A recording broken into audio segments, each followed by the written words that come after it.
And so it was that Fouquet's architects, Louis Levaux, his painter, Charles Lebrun, and his landscape artist, André Le Nôtre, were all transplanted, along with everyone else, to Versailles. Everything there was triumphant and colossal, and everything was in service to the king. But the costs were immense as well. His finance minister, Colbert, was very vocal in his opposition to Louis XIV's extravagant and opulent plans due to the financial and human costs they would incur. He had not spent years taking down Fouquet just to have Louis XIV drive the state to further financial ruin. Yet Louis persisted, completely undeterred in his singular vision to create a palace of lights and refinement, a palace and garden that would organize human activity around it, the palace being an extension of him, rather than around its occupants. The castle was in fact not a very comfortable place to live in for anyone, not even the king. In the interests of perfect geometrical lines, harmony, and symmetry, hardly any chimneys were permitted, meaning that if you wanted to light a fire for heat in your room, your apartment would be quickly filled with smoke and soot. Thus, it was very cold in the winter and very hot in the summer, especially due to the tiny rooms that the thousands of courtiers were squeezed into along with their servants at Versailles. And at a single time, there could be as many as 4,000 courtiers with their attendants and their families there. Moreover, during the summer months, curtains were not allowed to cover the windows. They were considered to ruin the aspect of the castle from the garden view. However, it must be said that Louis XIV did not spare himself any discomfort either. He slept, of course, in the most ornate and splendid room, but it was also the coldest due to its grand dimensions. There was no way to keep it reasonably warm. Louis XV, the great-grandson of Louis XIV and his successor, could not bear the biting cold in which his great-grandfather had slumbered for so many decades, and thus rarely slept in his own bedroom, preferring smaller, more comfortable chambers where he could find some warmth and a bit more privacy. Of course, by the early 1700s, rudimentary technologies for heating had been developed, and Louis XV even tried installing a ceramic stove in the great bedroom, but to no avail. He was not permitted by the household staff to disrupt the harmonious design of the room for the sake of comfort. It was said that Marie Antoinette, during the following reign, would sometimes install heating pipes as sweet special touches during these frigid parties, but these were not allowed to be permanent fixtures. The rooms were so cold that the Duc de Saint-Simon, whose memoirs are now classics of French literature and give a full account of life at Versailles, report that during a dinner one evening, the wine and even the most spirituous liquors froze in their bottles at table. And yet, judging by the records, everyone was desperate to live at Versailles, to see what was at Versailles, who was there, and most importantly, to be seen at Versailles. One's proximity to the king, or perhaps to be seen in the entourage of one of his favorite mistresses, meant real power. On the topic of seeing and being seen, Versailles was also the epicenter of mirrors, specifically the clear, undistorted mirrors that were just beginning to be produced in Italy. The mirror became a key object of taste and was soon a ubiquitous element in the interior decoration of the aristocracy and wealthy bourgeois. They displaced tapestries and paintings, mimicked the effect of windows, and their ability to reflect light further added to Versailles' capacity to dazzle. However, Louis XIV was not just an amateur of fine goods. He had to make them French. This was partly due to the influence of Colbert, his finance minister, who was always worrying about money. National pride and the national pocketbook were of the utmost importance. Thus, Louis XIV's penchant for Venetian glass quickly translated into an investment in a mirror production company based in France, which eventually led to the creation of the French flat mold technique as an alternative to the Italian blown glass method. Louis's famous Hall of Mirrors, which is perhaps the most emblematic room in the chateau, was finally completed in 1684.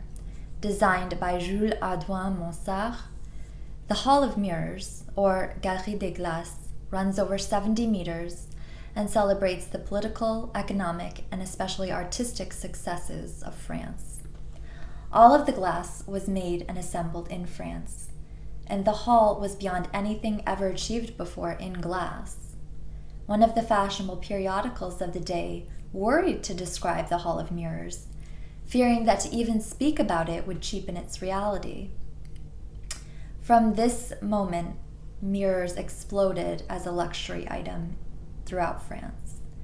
Mirrors above fireplaces especially came into particular fashion, one that I don't think has left us yet.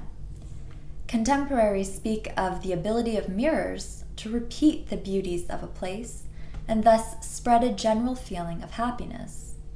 For those who could not afford mirrors, which was the vast majority of the people, there sprung up a pamphlet market exhibiting the luxury item for the popular crowds.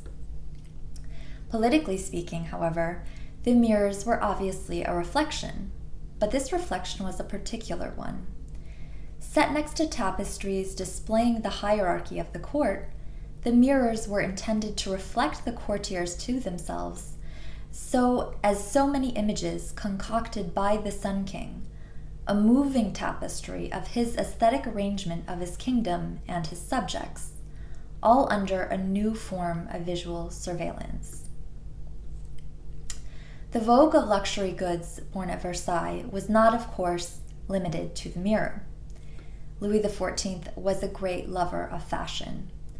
During his wedding day, it was reported that he spent it admiring his new shoes rather than his wife. In fact, he loved the shoes so much that he eventually conferred nobility to the bootmaker from Bordeaux, Nicolas Lestage, and even commissioned a book of verse about his fancy shoes from the leading poets of the day. Fancy shoes to match one's elaborate outfits, with diamond buckles and silken bows, of course, were considered essential at Versailles, where points of fashion and etiquette could make you or break you.